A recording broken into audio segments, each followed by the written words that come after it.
हे guys, welcome back. So इस video में हम देखेंगे full centre wise analysis past के 2 अटेम्प्ट को लेकर के देखकर कि कौन से सेंटर में कौन सी कंपनीज आती हैं एंड कौन सा सेंटर बेस्ट है। सो ये एनालिसिस मैं बस थोड़ी देर बाद ही करना स्टार्ट करने वाली हूँ। उसके पहले मैं आपकी कुछ कॉमन क्वेरीज जो है वो रिजॉल्व कर देती हूँ। तो काफ़ी लोग मुझसे पूछते हैं कि मैंने कौन सा सेंटर चूज़ किया था, तो इसका आंसर है बैंगलोर। मैंने बैंगलोर सेंटर चूज़ किया था।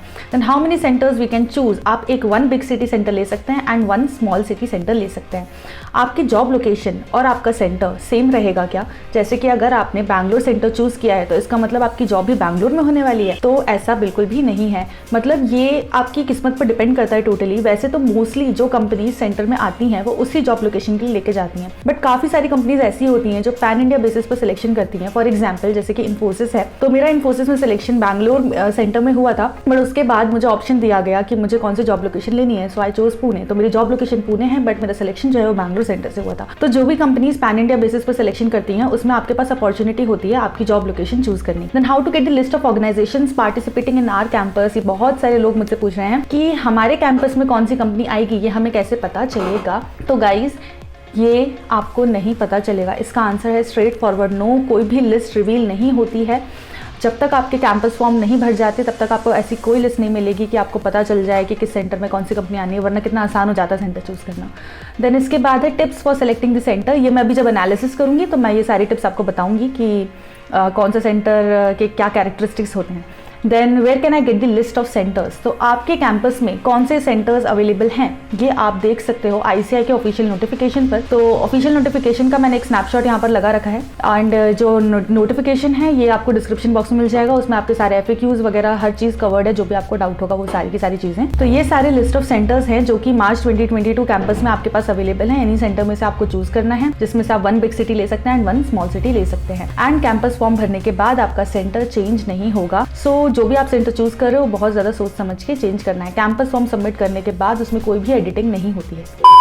सो वीडियो कंटिन्यू करने से पहले आप लोगों के लिए एक बहुत अच्छी न्यूज़ है कि अनअकैडमी का सबसे बड़ा ऑफर जो है वो अभी रनिंग में है एंड दैट इज अनलॉक 20, जिसमें आपको सभी सब्सक्रिप्शंस पर 20% डिस्काउंट मिलेगा। आप लोग मेरा कोड यूज़ कर सकते हैं CA Kavita and you can get 20% discount on all the subscriptions. 1 subscription में आपको मल्टीपल बेनिफिट्स मिल जाते हैं एंड इसके अलावा जो है अनअकैडमी के काफ़ी सारे बैचेस अभी लॉन्च हुए हैं जो कि 16 फेब से ही स्टार्ट हुए हैं। सबसे पहला बैच है इसमें इलेक्ट्रीफाई विद यशस, जो कि फास्ट ट्रैक बैच है मई 2022 स्टूडेंट्स के लिए for CA inter group 1 and group 2, जिसमें आप मेरा कोड यूज करके 20% डिस्काउंट ले सकते हैं। इसके अलावा एक विद्या बैच जो है वो लॉन्च हुआ है जो कि नवंबर 2022 एस्पिरेंट्स के लिए है फॉर CA इंटरमीडिएट ग्रुप 1। एक है हमारा ऑल स्टार्स बैच जो कि 100% इंग्लिश बैच है and this is for May 2022 attempt and CA final group 2 के एस्पिरेंट्स के लिए है ये। इसके बाद आता है हमारा सुपर ओवर बैच जो कि मई 2022 अटेम्प्ट के लिए है for CA final group 2 aspirants, जो कि 16 फेब से ही स्टार्ट हुआ है एंड आप इस नंबर पर कॉल करके और भी डिटेल्स जान सकते हैं। एंड ये जो प्रेजेंटेशन है ये मैंने डिस्क्रिप्शन बॉक्स में अटैच कर दी है, सो इसे आप देख सकते हैं एंड सारी डिटेल्स जान सकते हैं। सो जुलाई 21 अटेम्प्ट के जो कैंपस हुए थे वो आई थिंक अक्टूबर में हुए थे, हमारे लास्ट अक्टूबर में, एंड ये हमारा जो है लेटेस्ट कैंपस हुआ है। देन इसके पहले एक हमारा जैन अटेम्प्ट जो था, जो कि ऑप्ट आउट वालों का अटेम्प्ट था, उनके कैंपस हुए थे, बट मैंने वो वाली जो लिस्ट है वो कंसिडर नहीं करी है बिकॉज उसमें बहुत सारी कम कंपनीज में पार्टिसिपेट किया था। उस टाइम पर लॉकडाउन था, so that was another situation, तो उसको हम कंपेयर नहीं कर सकते। तो उसके पहले जो एक कंपेरेबल सिचुएशन बनती है दैट इज़ नवंबर 20 अटेम्प्ट, जो कि मेरा अटेम्प्ट था एंड नवंबर 20 के कैंपस हुए थे मार्च 21 में। सो ये दोनों जो हमारे अटेम्प्ट हैं इनको हम कंपेयर कर सकते हैं ईजिली। सो अभी आपको अगर देखना है कि कौन से सेंटर में कितनी कंपनीज आई थी, so you can select the centre. जैसे फॉर एग्जांपल मैं यहाँ बैंगलोर सेलेक्ट कर रही हूँ, तो बैंगलोर में जुलाई अटेम्प्ट में इतनी कंपनीज आई थी, ऑलमोस्ट 36 कंपनीज, एंड आप कंपनीज के नाम भी पढ़ सकते हो एंड इन्होंने किस तारीख को इंटरव्यू लिया था आप ये भी देख सकते हो। ऐसे ही करके आप नवंबर 20 अटेम्प्ट में भी फिल्टर लगा सकते हो, जैसे अभी यहाँ पर चेन्नई लगा हुआ है, इसको आप चेंज करके बैंगलोर करो एंड देख लो कि क्या कहते हैं कौन कौन सी। जैसे आदित्य बिरला है वो नवंबर 20 अटेम्प्ट में बैंगलोर में आई थी।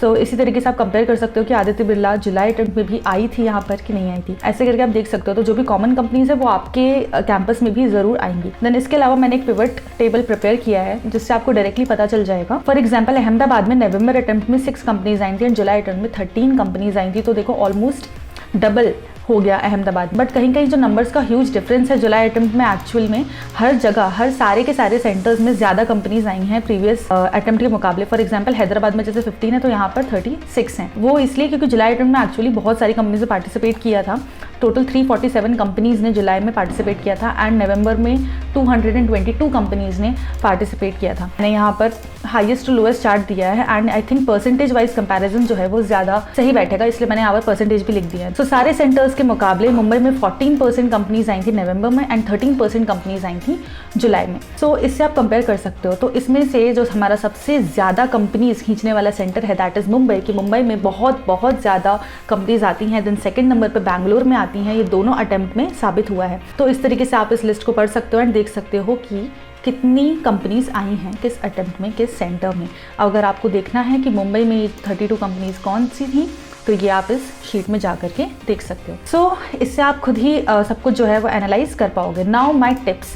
तो सबसे पहले गाइज मुंबई सेंटर के बारे में बात करते हैं। तो मुंबई एक ऐसा सेंटर है जहाँ पर सबसे ज़्यादा कंपनी आती हैं एंड वहाँ पर सबसे ज़्यादा टफ कंपटीशन भी होता है। ये सारी कही सुनी बातें हैं। एक्चुअल में क्या होता है कि जो रैंकर्स होते हैं वो मुंबई जाना प्रेफर करते हैं क्योंकि वहाँ पर आपको सारी बड़ी बड़ी कंपनीज मिल जाएंगी एंड बहुत सारी मात्रा में कंपनी होती हैं, तो शॉर्ट लिस्टिंग भी वहाँ पर ज़्यादा आती है। बट उतना ही वहाँ पर टफ कॉम्पिटिशन होता है क्योंकि बच्चे भी वहाँ पर बहुत ज़्यादा जाते हैं। सो अगर आप मुंबई सेंटर चूज़ कर रहे हो तो मेक श्योर कि आप आउट परफॉर्म करो बाकी सारे बच्चों में एंड आपका कंपटीशन जो है वो टफ होने वाला है। Now the second highest centre is Bangalore. So Bangalore में कंपटीशन मुंबई के मुकाबले थोड़ा कम है एंड कंपनीज भी यहाँ पर मॉडरेट आती हैं। कोलकाता की कही सुनी बातें ऐसी है कि कोलकाता जो सेंटर है ना वो बड़ा ही अच्छा सेंटर माना जाता है इन टर्म्स ऑफ सिलेक्शन। तो कोलकाता का जो सिलेक्शन रेट है वो सबसे ज़्यादा हाई है, ऐसा मतलब मैंने बहुत सारे लोगों के मुँह से सुना है कि एक्चुअल में होता क्या है कि अगर कोई भी कोलकाता चूज कर रहा है एंड कोलकाता की किसी कंपनी ने आपको शॉर्टलिस्ट किया है तो 90% चांसेस है कि आपका वहां पर सिलेक्शन हो जाएगा बिकॉज कोलकाता में बहुत सारी वैकेंसीज होती हैं। सो गाइज ये जो एक्सेल शीट है ये मैं अपने डिस्क्रिप्शन बॉक्स में अटैच कर दूंगी। तो अगर आपका कुछ कंपनी स्पेसिफिक है कि आपको एक्सिस बैंक में ही जाना है या ICICI बैंक में ही जाना है या ITC में ही जाना है या आदित्य बिरला में ही जाना है तो आप कंपनीज जो है वो चेक कर सकते हो कि दोनों अटेम्प्ट में आपकी वाली जो कंपनी है वो आई है कि नहीं एंड देन आप उस सेंटर को चूज कर सकते हो। इसके अलावा आपकी जो भी शॉर्टलिस्टिंग से रिलेटेड डाउट है कि शॉर्टलिस्टिंग का क्या क्राइटेरिया होता है, ज़्यादा से ज़्यादा शॉर्टलिस्टिंग खींचने के लिए आपको कैंपस फॉर्म कैसे भरना चाहिए और सेकंड राउंड शॉर्टलिस्टिंग क्या होती है जो कि जानना आपके लिए बहुत ज़्यादा ज़रूरी है। तो इन सारे टॉपिक्स पर इन सारे के सारे जो डाउट्स हैं वो मैं आपके ऑलरेडी क्लियर कर चुकी हूँ। आप मेरी प्रीवियस वीडियोज़ देख सकते हैं, उन वीडियोज़ के भी लिंक मैं डिस्क्रिप्शन बॉक्स में डाल दूँगी, तो वो वीडियोज़ बहुत ज़्यादा हेल्पफुल हैं। इसके अलावा आप मेरा इन्फोसिस इंटरव्यू वाली वीडियो देख सकते हैं जिससे आपको फुली आइडिया लग जाएगा कि किस टाइप के क्वेश्चन इंटरव्यू में आते हैं एंड कैसे आपको ऑफ कैंपस और ऑन कैंपस इंटरव्यू के लिए प्रिपरेशन करती हैं, वो भी मैं सारी वीडियोस डाल चुकी हूँ। तो प्लीज़ डिस्क्रिप्शन बॉक्स ज़रूर चेक करिएगा एंड वो सारी वीडियोस आप चेक करो, आपके लिए फुल्ली हेल्पफुल है। इसके अलावा एक प्लेलिस्ट है that is for newly qualified CAs। तो उस प्लेलिस्ट के अंदर जितनी भी वीडियोज़ है वो सारी की सारी एक वीडियो आपके काम की है। उसमें मैंने कुछ HR बेस्ड इंटरव्यू क्वेश्चंस भी डाले हैं, तो वो सारी चीज़ें आप देखो एक बार एंड वो आपको ज़रूर हेल्पफुल लगेंगी। तो that's all for this video. If you like the video then please like the video, subscribe for more such useful content and thanks for watching.